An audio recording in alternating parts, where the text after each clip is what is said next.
셋. 하나님을 위한 원대한 삶의 경험. 나의 지경을 넓히시고. 지경을 넓혀달라는 야베스의 기도의 두 번째 내용은 하나님께서 당신의 삶을 넓혀주셔서 하나님을 위해 더 큰 영향력을 미칠 수 있게 해달라고 요청하는 것과 같습니다. 야베스가 한 기도의 내용과 결과를 통해 우리는 그의 간구 속에는 그저 단순히 더 많은 부동산을 구하는 그 이상의 바람이 들어있음을 볼 수 있습니다. 야베스는 이스라엘의 하나님의 명예를 위해 더 많은 영향력과 더 많은 책임, 그리고 더 많은 기회를 원했습니다. 지경이라고 번역된 이 말은 해변 혹은 경계라는 말로 번역될 수도 있습니다. 야베스가 그와 동시대를 살았던 그의 동료들에게 이 지경이라는 단어는 미국의 초기 개척자들이 자작농장 혹은 미개척지라는 말에서 느끼는 것과도 같은 그런 강렬한 의미를 가지는 말이었습니다. 그것은 재배할 수 있는 넓은 공간을 가진 자기 소유의 터를 말합니다. 야베스 당시 이스라엘의 국가적인 상황은 여호수아가 가나안을 정복하고 각 지파에게 그 약속의 땅을 분배해 주던 때였습니다.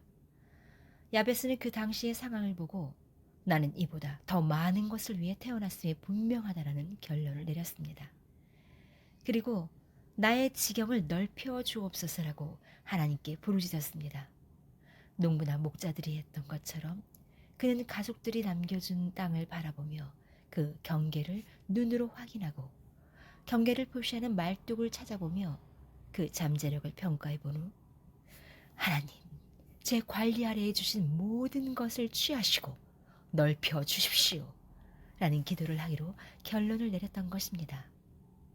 만일 야베스가 월스트리트에서 일을 했다면 그는 아마도 하나님, 제가 투자한 주식의 가치를 올려주시옵소서 라고 기도했을 것입니다. 기업의 대표들과 이야기를 할 경우 나는 이 특별한 마음가짐에 대해 설명을 하곤 합니다. 그리스도인 경영자들이 하나님께 사업을 확장시켜 주시기를 기도해도 될까요? 라고 물을 때 나는 물론이죠 라고 대답한다.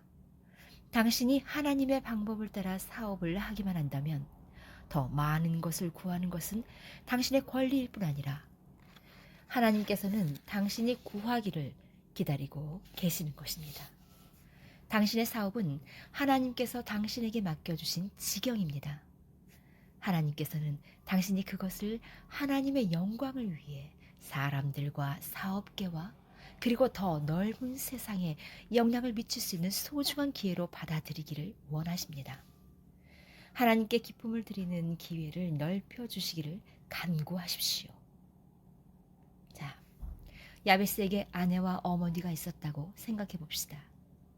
그렇다면 그는 아마도 주님, 가족을 더해주시고 제게 소중한 가족들에게 호의를 베풀어 주시며 당신의 영광을 위해서 우리 가정이 더 많은 영향을 미칠 수 있도록 도와주시옵소서 라고 기도했을 것입니다. 당신의 가정은 하나님을 위해 사람들의 삶에 변화를 일으킬 수 있는 가장 강력하고도 유일한 터전입니다. 하나님께서 하나님을 위해 당신의 가정을 힘있게 세우고 싶어 하시지 않으시겠습니까? 당신이 어떤 직업에 종사하고 있건 더 넓은 지경을 구하는 야베스의 기도는 다음과 같을 것입니다. 왕 되신 하나님, 당신의 영광을 위해 제게 더 많은 기회를 주시고 제게 더 많은 사람들에게 영향을 미칠 수 있게 해주시옵소서. 당신을 위해 더 많은 일을 하게 하여 주옵소서. 이런 기도를 드릴 때 정말로 기대할 만한 일들이 일어나게 될 것입니다.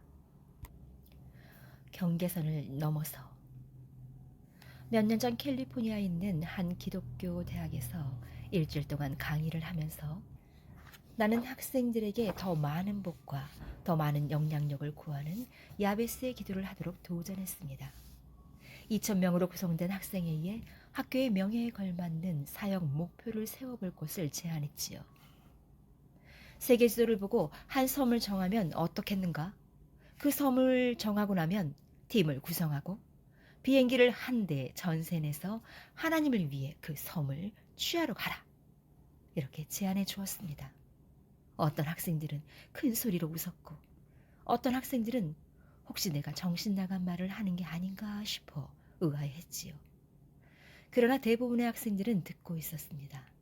나는 계속했습니다. 나는 전에 트리니다드라는 섬에 가보았고 거기서 필요성을 느꼈습니다. 그래서 하나님께 트리니다드를 구해야 할 것입니다. 그리고 DC-10도 한 대 구하라고 말했습니다. 즉각적인 반응을 보인 학생은 아무도 없었습니다. 그러나 그 도전은 학생들 사이에서 활기찬 대화를 불러일으켰습니다. 대부분의 학생들은 그들이 가진 재능과 시간을 가지고 무언가 의미 있는 일을 하고 싶어하며 단지 어떻게 시작해야 하는지를 모르고 있을 뿐이라는 사실을 알게 되었습니다. 그들은 일반적으로 학생들에게는 기술과 돈, 용기 혹은 기회가 부족하다는 말을 듣고 그 말에 큰 비중을 두고 있었죠. 그 한 주 내내 나는 다음과 같은 질문들을 하며 많은 시간을 보냈습니다.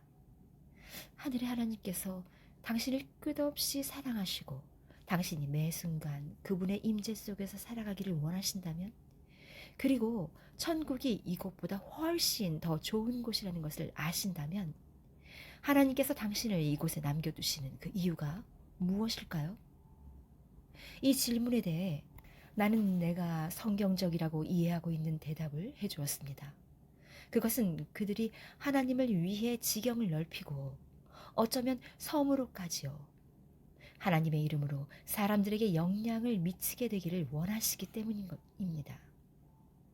하나님께서 일하여 주셨습니다. 내가 집으로 돌아온 지 일주일쯤 지나서 나는 워렌이라는 학생으로부터 편지를 받았습니다.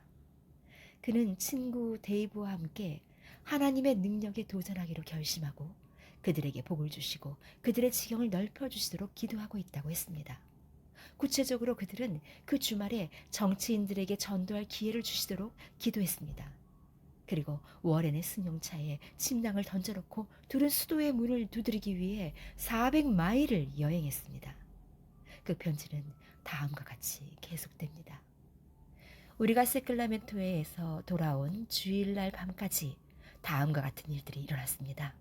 우리는 주유소에서 일하던 두 사람에게, 그리고 경비원 4명과 국가경비대 대장과 캘리포니아주의 교육, 보건, 복지관리부의 총무, 그리고 고속도로 순찰대의 대장, 주지사의 비서, 그리고 마지막으로 주지사에게 우리의 믿음을 나누어 주었습니다.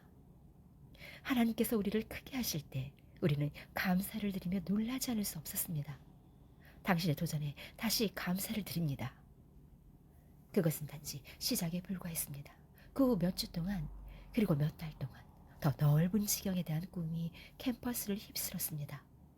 가을이 되었을 때 워렌과 데이브가 인도하는 학생팀이 야베스 작전이라고 이름 붙인 다음의 여름 선교 활동을 준비했습니다. 그들의 목표는 자비랑 학생 선교팀을 조직하고 당신도 짐작하듯이 제트 비행기를 전세내어 여름 사역을 위해 트리니다드 섬으로 날아가는 것이었습니다. 그들은 그렇게 했습니다. 126명의 학생들과 교수들이 그 일에 동참하였습니다.